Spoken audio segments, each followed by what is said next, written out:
Has your significant other ever had a friend that you didn't like, and they still stayed friends? When my wife's college roommate Jessica moved to our city after a messy divorce, I was certain our comfortable life was about to implode. Sarah lit up when she got the call. Jessica was her best friend from college, the one in all her wild stories, the one who knew her before she became the responsible lawyer I married. They'd been inseparable for 4 years, then life pulled them in different directions. The first dinner was awkward. Jessica was everything Sarah wasn't anymore. Spontaneous, loud, wearing ripped jeans to our usual upscale restaurant. She ordered shots before appetizers and kept touching Sarah's arm, leaning in to whisper inside jokes I couldn't decode. She's going through a rough time, Sarah explained later. Her ex cheated with her sister. She needs us. Us became Sarah more than me. Late-night phone calls that pulled my wife out of bed. Last-minute cancellations of our plans because Jessica was having a crisis. Sarah started dressing differently, laughing louder, staying out later. Wine night became wine nights, plural. I found myself checking Sarah's phone location, something I'd never done in 10 years of marriage. Yoga class was actually cocktails downtown. Book club was dancing until 2 a.m. The work dinner was Jessica's apartment, empty wine bottles visible in her Instagram story. We need to talk about Jessica, I finally said after Sarah stumbled home at 3 a.m. on a Tuesday. You're jealous of my female friend? Sarah shot back. That's pathetic. The breaking point came when Sarah mentioned she was thinking of taking a sabbatical from work to find herself. Jessica had convinced her that life was too short to waste in an office. Then Jessica invited me out alone for coffee. You hate me, she said simply. I think you're destroying my marriage, I replied.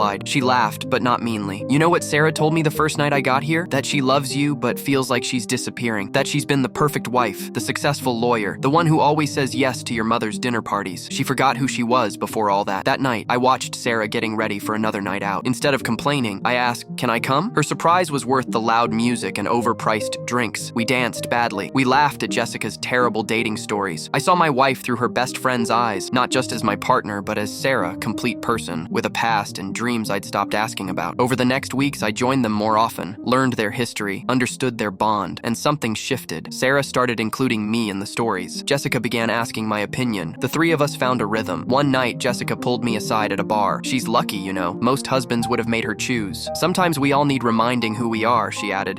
Even you, Mr. 9 to 5. When's the last time you did something spontaneous? That's how I ended up skydiving the following weekend, with Sarah and Jessica cheering from the ground. How we started hosting chaotic dinner parties instead of formal ones. How Jessica became not a threat, but the person who helped us remember we chose each other not out of obligation, but because we genuinely liked the humans we were. Looking back, Jessica didn't threaten our marriage. She saved it from slow suffocation. Sometimes the most dangerous friendships are the ones that remind us who we really are.